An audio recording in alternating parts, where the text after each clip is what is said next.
यहाँलाई स्वागत छ हरप्रहर.com मा। धन्यवाद, नमस्कार। पछिल्लो समय लकडाउनमा छौँ हामी हैन। लकडाउनमा हजुरको समय अहिले कसरी बित्दैछ? अब समय त अहिले पनि व्यस्तै छु। यो अब लकडाउन भए पनि अहिले जुन खालको एउटा कोभिड-19 कोरोना भाइरसको महामारीको कारणले संसारभरि नै एउटा सङ्कट उत्पन्न भइरहेको छ।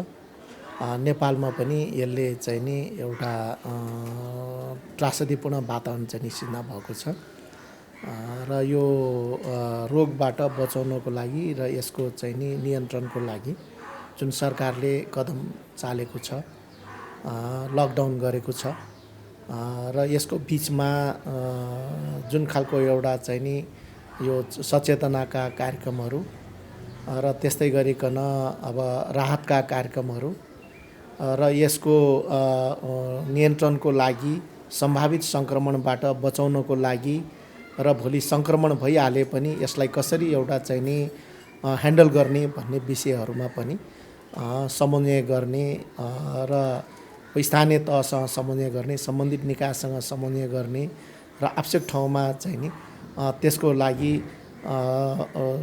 यो कामको लागि चाहिँ नि जाने कुराहरूमा अलि व्यस्त नै भइरहेको छु।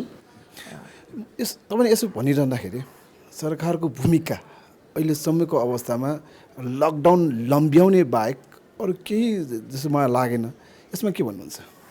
अब यो अहिले अब जुन खालको एउटा चाहिँ नि यो सङ्क्रमणको अहिलेको अवस्था हाम्रो नेपालको देखा परेको छ, यसले अहिले सरकारले अगाडि बढाएको कदम चाहिँ नि यो सही नै छ भन्ने कुरा नै देखाएको छ। जसरी हाम्रो छिमेकी राष्ट्रमा यो चाहिँ नि सङ्क्रमण बढिरहेको छ, अब अन्य राष्ट्रहरू जो विकसित राष्ट्रहरूमा पनि हामीले युरोपमा, अमेरिकामा हेर्दाखेरि जसरी सङ्क्रमण बढेको छ, सही समयमा एउटा सही निर्णय गरेर यो सङ्क्रमणबाट बचाउने काममा सरकारले जुन तत्परता देखाएको छ त्यो एकदमै सकारात्मक चाहिँ नि पक्ष हुन्। र त्यसको सँगै अब यो लकडाउनको पिरियडमा अब लकडाउन पछि जुन चाहिँ नि अवस्थालाई कसरी एउटा चाहिँ नि व्यवस्थित गर्ने र अब जनजीवनलाई कसरी एउटा चाहिँ नि सञ्चालन गर्ने र आर्थिक गतिविधिहरूलाई कसरी चाहिँ नि अगाडि बढाउने भन्ने विषयमा अब निश्चित रूपमा अब सरकारले त्यसको वर्कआउट गरिरहेको हुनुपर्छ। तर यो सम्बन्धमा जुन ढङ्गबाट अलिकति चाहिँ नि अब हामी यसरी जाँदैछौँ भन्ने योजनाहरू आउनुपर्ने हो, त्यसमा चाहिँ नि केही अलिकति कमी भएको चाहिँ नि महसुस भएको छ। अनि कमी त्यही मात्र हो कि मैले जोड्न खोजेको चाहिँ अब अर्को भनेको यो जुन खालको एउटा सङ्क्रमणको लकडाउनको जुन चाहिँ नि अवधि अहिले चाहिँ नि रहेको छ र यो अवधिभित्रमा सङ्क्रमणको अवस्था के छ भन्ने थाहा पाउनको लागि जुन यो टेस्ट गर्नुपर्ने हो, अलि व्यापक रूपमा टेस्ट गर्नुपर्ने हो, यसमा अलि सरकारको जुन चाहिँ नि तयारीका पक्षहरूमा केही कमी कमजोरी महसुस चाहिँ नि भएको छ। अब सरकारले यसमा लागिरहेको कुरो चाहिँ नि अब हामीले जानकारी पाइरहेका छौँ, तर पनि यसमा केही कमी कमजोरी चाहिँ नि महसुस भएको छ। यो सङ्क्रमण फैलिएको अवस्था, त्यही अवस्थामा चाहिँ सरकार चाहिँ सत्तामा लिप्त भएर सत्ता चाहिँ राजनीति अलि नाङ्गो राजनीति देखिनु पछिल्लो समय अब नेकपाभित्र नै धेरै नै आन्तरिक द्वन्द चर्केको अवस्था, यसलाई कुन रूपमा हेर्नुभएको छ तपाईँले? होइन, अब यो अब जुन खालको एउटा पार्टीभित्र अहिले जुन द्वन्द्वको अवस्था चाहिँ नि छ, यो वास्तवमा एकदमै अशोभनीय चाहिँ नि भएको छ। यो बेलामा अहिले सिङ्गो रूपमा सरकारको ध्यान, पार्टीको ध्यान र जनताको ध्यान र अहिले को पार्टी को सरकार भन्ने भन्दा पनि सिङ्गो एउटा देश नै एक धिक्का भएर यो चाहिँ नि युद्ध चाहिँ नि जित्नुपर्ने अवस्था चाहिँ नि छ। त्यसो भएन यस्तो बेलामा यो खालको एउटा विवादहरू देखा पर्नु, द्वन्द्वहरू देखा पर्नु यो एकदमै चाहिँ नि गलत हो। तर पनि अब यसमा सरकारले जसरी एउटा चाहिँ नि कोरोनाको विरुद्धको जुन युद्धमा एकत्रित भएर लाग्नुपर्ने बेलामा यो संविधान संशोधन अध्यादेशको माध्यमबाट संशोधन गर्ने जुन कामतिर लाग्यो त्यो सरकारले एउटा चाहिँ नि गम्भीर चाहिँ नि त्रुटि गर्ने काम भएको हो। त्यसले समस्या चाहिँ नि उत्पन्न गर्यो। यो सुकुम्बासी आयोग गठन गरेको छ, यो आयोगलाई लिएर पनि धेरै चाहिँ विवाद सृजित भएको छ होइन, यसमा के भन्नुहुन्छ? होइन अब यसमा अब यो काम त अब गर्दै जानुपर्छ होइन। अब सरकारले काम नगर्ने भन्ने कुराहरू भएन। हामीले पनि दैनिक जीवनमा आफ्नो कामहरू त गर्नै पर्छ। सरकारको पनि एउटा चाहिँ नि जिम्मेवारीभित्र परेका कुराहरू हुन्, ऐनले व्यवस्था गरेका कामहरू हुन्। त्यसो भएको हुनाले अब यो अब समय अलिकति चाहिँ नि अब बेठिक बेला पर्यो कि भन्ने कुरा मात्र हो। तर पनि यो एउटा चाहिँ नि यो जिम्मेवारीभित्र सरकारको जिम्मेवारीभित्र परेका कामहरू हुन्, जो एउटा चाहिँ नि अब यो भूमिहीन चाहिँ नि जनताहरू छन् काठमाडौँमा जग्गा दिने होइन। अनि अर्को भनेको तपाईँको अब सुकुम्बासीहरू जग्गा दिन्छ। अब यसको चाहिँ नि काठमाडौँमा जग्गा दिने भन्ने कुरा त त्यो एकदमै गलत हो होइन। तर आम सञ्चारमा एउटा कुरा के हुन्छ भने यसमा पनि अब यो भूमिहीनहरूलाई भूमि दिने कुराहरू एउटा कमसेकम हरेक जनताले आफ्नो एउटा चाहिँ नि बसोबास हुनुपर्छ भन्ने जुन हाम्रो मान्यता हो र त्यो अनुसारले एउटा सही व्यक्तिहरू होइन साँच्चीकै एउटा भूमिहीनलाई नै उपलब्ध गराउने खालको अवस्था चाहिँ नि हुनुपर्छ। र त्यसमा पनि अब जुन चाहिँ नि पुराना ऐनहरू छन् र जग्गा दिने लाल पूर्जा दिने भन्ने कुराहरू यो आफैमा अब चाहिँ नि गलत हो भन्ने खालको पनि देखिएको छ। किनभने 10 वर्षपछि उसले बेचबिखन गर्न पाउने भनेपछि त्यो फेरि पनि उसले त्यो चाहिँ नि एउटा फेरि सुकुम्बासीकै स्थितिमा आउन सक्ने। त्यो बेचिसकेपछि त फेरि आफ्नो केही पनि हुँदैन। त्यसैले यो जग्गाको लाल पूर्जा दिने कुरा भन्दा पनि उसलाई एउटा बस्ने एउटा चाहिँ नि भूमिहीन अवस्थाको अन्त्य गर्ने। तर काठमाडौँमा क्रेडिट हुने चाहिँ कारण के? काठमाडौँमा क्रेडिट हुने मलाई यसको भने काठमाडौँको मात्र कुरा गरेको होइन, देशव्यापी रूपमा नै त्यो लाल पूर्जा दिने कुरा भन्दा पनि उसलाई भोगाधिकार दिने कुरा चाहिँ नि गर्नुपर्छ। तर काठमाडौँमा चाहिँ नि त्यो एउटा आफ्नो भूमि प्राप्त गर्ने र त्यहाँ चाहिँ नि आवास चाहिँ नि बनाउने कुराको प्रत्याभूति गर्नुपर्छ र लाल पूर्जा दिने कुरा होइन, उसलाई चाहिँ नि एउटा अधिकार दिने कुरा भोगाधिकार दिने कुरातर्फ अब जानुपर्छ। यसमा चाहिँ नि नयाँ ढङ्गबाट सोच्नुपर्छ भन्ने लाग्छ। मैले अस्ति मन्त्रालयको बैठकमा पनि यो कुरा चाहिँ नि उठाएको छु र सँगै काठमाडौँको सन्दर्भको कुरा पनि मैले गरेको छु।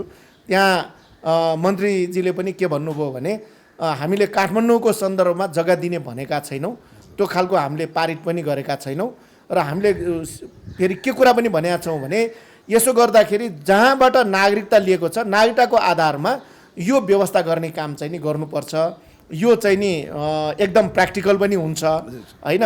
त्यसैले जसलाई जहाँ मन लाग्यो जहाँ गएर चाहिँ नि अव्यवस्थित बसोबास गर्दैको छ त्यहीँ चाहिँ नि अनि जग्गा दिने भन्ने कुरा त्यो चाहिँ नि गलत छ। त्यस कारणले छानबिन गरेर सही मान्छेलाई जग्गा दिनु पर्यो।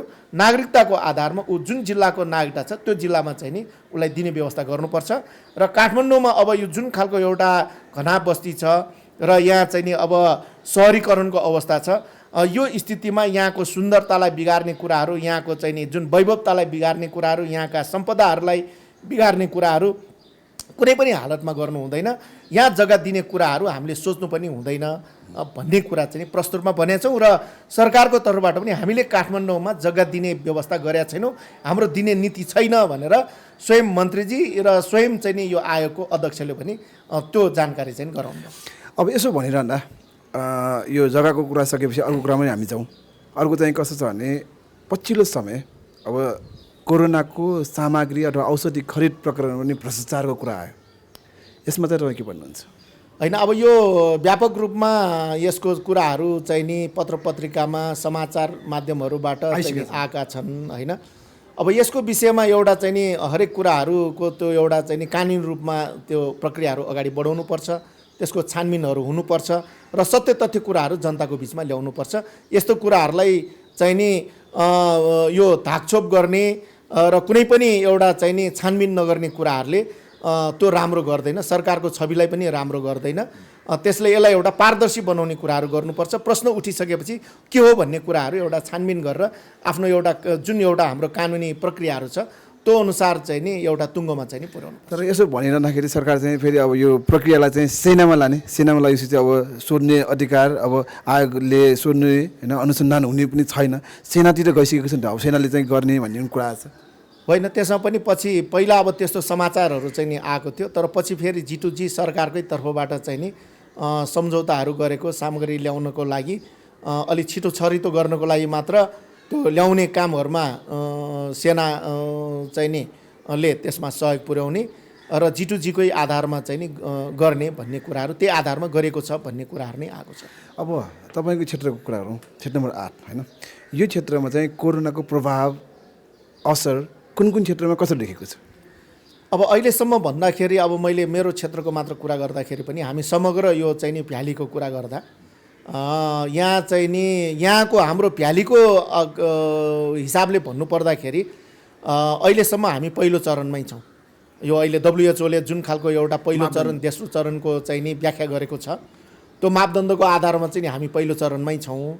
अब बाहिरको ठाउँबाट मात्र हेर्दाखेरि तेस्रो चरणतर्फ गएको स्थिति देखा परेको छ राष्ट्रिय रूपमा भन्दाखेरि।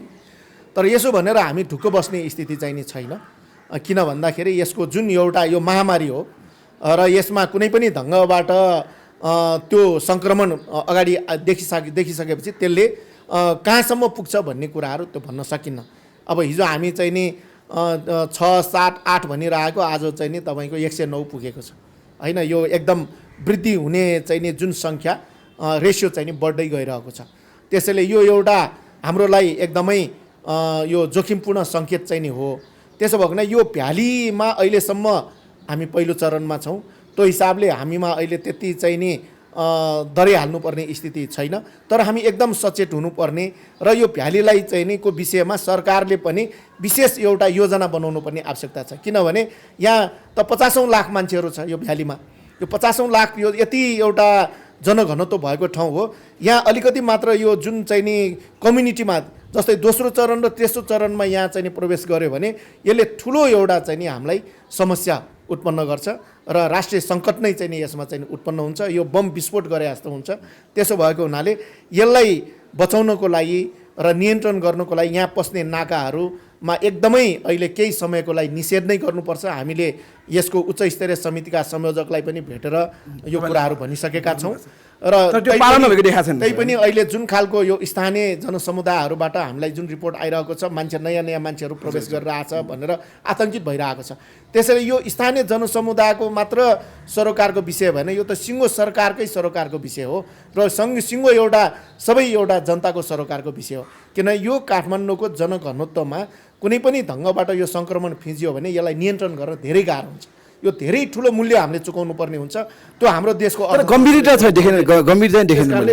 यो एकदम मैले भने सरकारले एकदम गम्भीर हुनुपर्छ, यहाँको विशेष योजना बनाउनुपर्छ। यसलाई अन्य ठाउँको जस्तो चाहिँ नि सामान्य ढङ्गबाट लिनु हुँदैन र जुन खालको त्रुटिहरू अहिले भइरहेको छ, मान्छे प्रवेश गर्ने कामहरू यो वा त्यो ढङ्गबाट भइरहेका छन्, यसलाई रोक्नुपर्छ र यसमा सिस्टमभित्रबाट सबै कुरा एउटा भोलि चाहिँ नि आवश्यक पर्दाखेरि ट्रेसिङ गर्न सकिने किसिमबाट जुन एउटा कन्ट्याक्ट ट्रेसिङ भनेर भन्छ, कुन मान्छे कहाँ गयो कता भयो भन्ने कुरा यो किसिमबाट यहाँ नियन्त्रित गर्नुपर्छ। यसो भएन भने यसले भोलि निम्त्याउने जुन जोखिम भनेको यो हामीले थाम्न नसक्ने स्थिति चाहिँ नि बन्छ। त्यसैले एकदम सचेत चाहिँ अब जेठ 5 गतेसम्म लकडाउन छ, तपाईँले यसो भनिरहँदाखेरि अब अवस्था छ खोल्ने ग्रिन जोनको अब येल्लो जोनको आधारमा यो काठमाडौँ खोल्ने अवस्था के छ? होइन, अवस्था छ। अहिलेसम्म हामी यहाँभित्र भन्ने हो भने हामी यहाँ अहिलेसम्मको स्थितिमा भन्दा अझ यो व्यापक हाम्रो यो टेस्ट गर्ने काम त बाँकी छ, गर्नुपर्छ। तर पनि सरदरमा हस्पिटलहरू र हाम्रो चाहिँ नि समुदायहरूमा सबै ठाउँको रिपोर्टहरू हेर्दाखेरि अहिलेसम्मको हिसाबले यहाँ सुरक्षित नै स्थिति देखा परेको छ। तपाईँ जुन अहिले भन्नुभयो नाका बन्द गर्ने त्यो भएको छैन, तपाईँले आफैले पनि स्वीकार्नु भयो विभिन्नमा। मैले त्यही भनेको पहिलो कुरो त खोल्ने भन्दाखेरि के भन्दाखेरि यो लकडाउन त सधैँ लकडाउन गरेर जान सक्दैनौँ नि। हामीले हाम्रो जनजीवन चलाउन सक्दैन, सरकारले सधैँ राहत दिएर पनि यस्तो सम्भव हुँदैन र कमसेकम एउटा उत्पादनका कामहरू त हुनु पर्यो नि, आर्थिक अर्थ त चलायमान हुनु पर्यो नि, होइन त हामीले हाम्रो चाहिँ नि यो जनजीवन चलाउनु त सक्दैन। त्यसो भएको हुनाले यसलाई अब विविध उपायहरू मल्टी एप्रोचहरू गर्नुपर्छ क्या। सबै ठाउँमा एउटै खालको चाहिँ नि उपायबाट हामीले यो काम गर्न सक्दैनौँ। कुनै जिल्ला अब भनौँ न जिल्ला अनुसारको जुन जोखिमको अवस्थाहरू छ त्यसलाई चाहिँ नि मूल्याङ्कन गरेर त्यही किसिमको तयारी हामीले गर्नु पर्यो। यो लकडाउनको समयभित्रमा यो सबै ठाउँको एउटा चाहिँ नि मूल्याङ्कन गरेर जोखिमलाई मूल्याङ्कन गरेर सम्भावित कुराहरूलाई मूल्याङ्कन गरेर त्यो खालको तयारी गर्नु पर्यो जसले हाम्रो जनजीवनलाई एउटा चाहिँ नि सञ्चालन गर्न सकोस्, आर्थिक उत्पादनको क्षेत्रहरूलाई हामीले सञ्चालन गर्न सकोस्। जुन सरकारले त्यो कुराहरू चाहिँ नि भनिरहेको छ अहिले पनि जुन खालको एउटा यो सञ्चालनका कुराहरूको छुट चाहिँ नि दिएको छ, तर यो ढङ्गबाट मान्छे प्रवेश गर्ने कुराहरूले धेरै ठुलो एउटा विस्फोटक स्थिति आउन सक्छ। मुख्य कुरा यहाँ प्रवेश गर्ने कुराहरूलाई केही समयको लागि स्ट्रिक्टली निषेधै गर्नुपर्छ।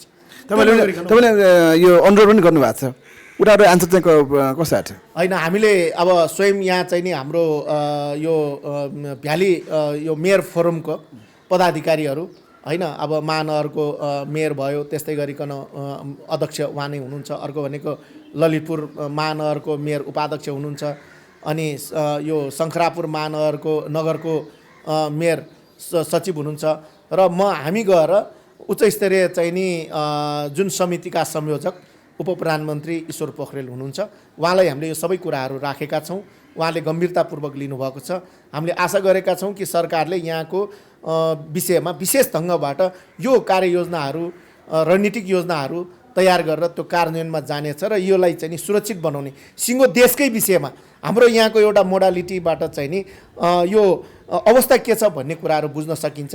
अब डे टु डे सबै रिपोर्टहरू त उहाँहरूका आइ नै रहेको छ।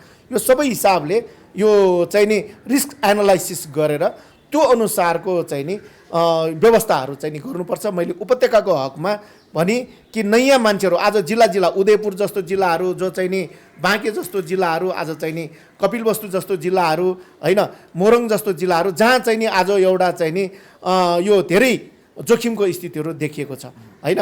भनेपछि अब हाम्रै नेपालकै हिजोसम्म हामी चाहिँ नि भारतबाट आउने अथवा युरोपबाट आउने अथवा अमेरिकाबाट आउने मान्छेहरू आउँदा त्यसले बोकेर आउँछ भन्ने खालको चिन्ता थियो। आज त हाम्रै देशभित्र पनि यो केही मात्रामा फैलिसकेको छ, कम्युनिटीमा गइसकेको छ। त्यसो भएको हुनाले यसलाई बचाउनको लागि यो जुन उपत्यकाको कुरा गर्दाखेरि यो यत्रो जनघनत्व भएको ठाउँमा केही भयो भने यो ठुलो आगो सल्के जस्तो हुन्छ। अब यो चाहिँ नि ठुलो चाहिँ नि जोखिम हुन्छ, यसलाई हाम्रो देशले थाम्न गाह्रो हुन्छ। त्यसो भने समयमै सचेत बनेर यो नियन्त्रण गर्ने काममा, त्यो व्यवस्थापन गर्ने काममा लाग्नुपर्छ। 5 गतेपछि त हामी लकडाउन त खोल्नुपर्छ होइन, ल 5 गतेबाट फेरि अर्को हप्ता दिन बढाउला, तर पनि खोल्नुपर्छ। तर खोल्ने बेलामा हामी कसरी त्यसलाई म्यानेज गर्ने भन्ने कुराहरू अहिले लकडाउनको बेलामै मान्छे पसिरहेछ होइन भने भोलि झन् के स्थिति हुने हो, यसले विस्फोटक स्थिति बनाउन सक्छ। यसलाई एकदम सचेत बनाऊ, त्यो खालको एउटा चुस्त व्यवस्थापन गरेर अगाडि बढाउनु एकदमै आवश्यक छ। स्थानीय निकायको भूमिका के हुन्छ, स्थानीय सरकारको भूमिका के हुन्छ? अनि स्थानीय तहको भूमिका चाहिँ नि त्यसको एउटा निश्चित सीमाहरू छ। किन भन्दा महानगरको टेरिटोरी एउटा छ, अर्को नगरपालिकाहरू छ, किनभने त्यहाँ त धेरैवटा चाहिँ नि यो एरिया छ। त्यसो भने समग्रतामा त्यो काम स्थानीय तहले गर्न सक्दैन। त्यो स्थानीय तहले गर्ने कामहरूको हकमा जस्तै अब यहाँ सोसाइटीभित्र त्यसलाई चाहिँ नि एउटा व्यवस्थापन गर्ने कुराहरू, त्यो सर्भिस प्रोभाइड गर्ने कुराहरू होइन, कोअर्डिनेसन गर्ने कुराहरू, यस्तो कुराहरूमा स्थानीय तहले गर्न सक्छ। तर यो जुन नाकाहरूलाई नियन्त्रण गर्ने कुराहरू, त्यसलाई चाहिँ नि व्यवस्थापन गर्ने कुराहरू र यो यहाँ आउने चाहिँ नि जस्तै ठानकोटमा आएर अथवा चाहिँ नि यो बनेपामा आइसकेपछि रोकेर भएन। त्यो जुन जिल्लाबाट बसहरू आउँछ, मान्छेहरू हिँड्न सुरु गर्छ, त्यही ठाउँमा स्रोतमै रोक्नु पर्यो क्या। त्यसो भए मात्र नियन्त्रण हुन्छ। अब अहिले यहाँ ठानकोटमा आएर 10-20वटा बस आएर हामी पस्न दिन्न भने चाहिँ मान्छे त्यहीँ उत्रिन्छ, अनि त्यसपछि अनेक खालका चाहिँ नि समस्या देखाउँछन्, अनेक खालका चाहिँ नि त्यहाँ व्यक्तिको सम्पर्क हुन्छ, अनेक ढङ्गबाट यताउताबाट फेरि प्रवेश गरिहाल्छ। भने यो समाधान होइन कि स्रोतमै रोक्नु पर्यो। यसको लागि त अब केन्द्रीय सरकारले नै गर्नुपर्छ। केन्द्रीय सरकारले प्रदेश सरकारसँग समन्वय गर्नु पर्यो, त्यस्तै गरिकन स्थानीय तहसँग पनि समन्वय, यो 3वटा तहसँगको राम्रो समन्वय गरेर यो व्यवस्थापनको काम चाहिँ नि गर्नु आवश्यक छ। अब पछिल्लो समयमा म तपाईँलाई एउटा अन्तिम प्रश्न हाल्दैछु। यो अब सरकारले चाहिँ लिपुलेख कालापानीको अवस्थामा चाहिँ आज परामर्श मन्त्रीबाट विज्ञप्ति पनि आइसकेको छ। अब यो बाटो उद्घाटन भएको अवस्था छ होइन, सरकारको अवस्था पनि छ, के भन्नुहुन्छ तपाईँ यो अवस्थालाई? अनि यो त एकदमै एउटा यो नेपालीको नाताले एकदम दुःखद घटना हो। हाम्रो जुन एउटा राष्ट्रको भूमिलाई मिच्ने काम भएको छ, त्यो खोज्ने काम भएको छ। यो कुनै पनि एउटा नेपालीले सहन सक्ने कुराहरू होइन। यो एकदमै चाहिँ नि दुःखद घटना चाहिँ नि भएको छ र सरकारले एउटा विज्ञप्ति चाहिँ नि यो हाम्रो चाहिँ नि भूमिमा गर्नु गलत हो भनेर एउटा चाहिँ नि विज्ञप्ति पनि जारी गरेको छ। सरकारले आफ्नो चाहिँ नि कन्सर्न देखाइसकेको छ र मलाई लाग्छ हामी सबैले यो कसैले पनि यसलाई स्वीकार्न सक्दैन, एउटा नेपालीको नाताले यसलाई स्वीकार्न सक्दैन र यो जुन खालको एउटा भारतले यो कालापानीको लिम्पियाधुराको नक्सा चाहिँ नि भारतको उसमा राखेर जुन प्रकाशित गरेको कुरामै पनि हामीले विरोध गरेका छौँ, त्यो गलत हो र हाम्रो जमिन हो भन्ने कुरा प्रष्ट रूपमा भारत सरकारसँग कूटनैतिक ढङ्गबाट र उच्च स्तरबाट गरेर समाधान गर्नुपर्छ भनेर त्यही ढङ्गबाट एउटा प्रयासहरू पनि भइरहेको थियो र त्यही बिचमा अहिले फेरि चाहिँ नि जुन यो मानसरोवर जाने बाटोमा हाम्रो जमिन प्रयोग गरेर जुन सडक बनाउने काम गरेको छ, त्यो नितान्त एउटा चाहिँ नि दुःखद घटना हो र त्यो चाहिँ नि गलत काम चाहिँ नि गरेको छ र हाम्रो अधिकारलाई हामीले चाहिँ नि कायम गर्नुपर्छ। हाम्रो जमिन हामीले चाहिँ नि हाम्रो चाहिँ नि हुनुपर्छ र यो जुन खालको एउटा यो कालापानी लिम्पियाधुराको जमिन यो सुगौली सन्धिबाट नै यो हाम्रो हो भन्ने रूपमा प्रष्ट रूपमा त्यहाँ चाहिँ रहेको छ, जुन सुगौली सन्धिमै चाहिँ नि भएको छ। तर त्यति हुँदाहुँदै पनि यो जुन खालको एउटा थिचोमिचो गर्ने, हाम्रो राष्ट्रियतामाथि चाहिँ नि आक्रमण गर्ने, जुन यो चाहिँ नि जमिनलाई चाहिँ नि अतिक्रमण गर्ने काम भएको छ, नितान्त गलत काम गरेको छ। यो सरकारले यसमा चाहिँ नि तत्काल यो जुन विज्ञप्ति निकाल्ने काम भइसकेको छ, यसको चाहिँ नि यसलाई फिर्ता गर्ने कुरामा, आफ्नो अधिकार कायम गर्ने कुरामा सशक्त ढङ्गबाट चाहिँ नि अगाडि बढ्नुपर्छ। अन्तमा के भन्नुहुन्छ? अन्तमा अब यो तपाईँले समग्र विषयहरू जुन अहिले हामीले चाहिँ नि भोगिरहेका सङ्कटको कुराहरू, कोरोना भाइरस र त्यसमा मैले खेलिरहेका भूमिकाहरू र हाम्रो जुन एउटा राष्ट्रको जमिन जुन अतिक्रमण गर्ने सन्दर्भमा आफ्नो विचारहरू राख्ने मौका तपाईँले दिनुभयो, यसको लागि म यहाँहरूलाई हार्दिक धन्यवाद दिन चाहन्छु। र अहिले यो जुन चाहिँ नि कोरोना भाइरस बाट हामी चाहिँ नि त्यस्तो आतङ्कित स्थिति छैन र हामी चाहिँ नि सुरक्षित छौँ भनेर कसैले पनि यसलाई नेग्लिजेन्स गर्नु हुँदैन र यसमा एकदमै हामी चाहिँ नि संवेदनशील हुनुपर्छ र हामीले मास्क लाउने, हात धुने, सामाजिक दूरी, यो जुन चाहिँ नि एक व्यक्ति र अर्को व्यक्तिको बिचमा चाहिँ नि एउटा दूरी फरक गरेर बस्ने कुराहरू, यो अब हामीले लकडाउन खुलेपछि पनि यसको चाहिँ नि उपचार नआएसम्म हामीले यो नियमहरू पालन गर्नुपर्छ र हामीले पनि पालन गरौँ, अरूलाई पनि पालन गर्नको लागि सबैले हामीले चाहिँ नि भनौँ र यसले मात्र हामी यो सङ्क्रमणबाट बच्न सक्छौँ, यो जोखिमबाट हामी मुक्त हुन सक्छौँ। यसमा म सबैलाई यो पालन गरेर बच्न र बचाउनको लागि आग्रह गर्न चाहन्छु। हस्, धन्यवाद।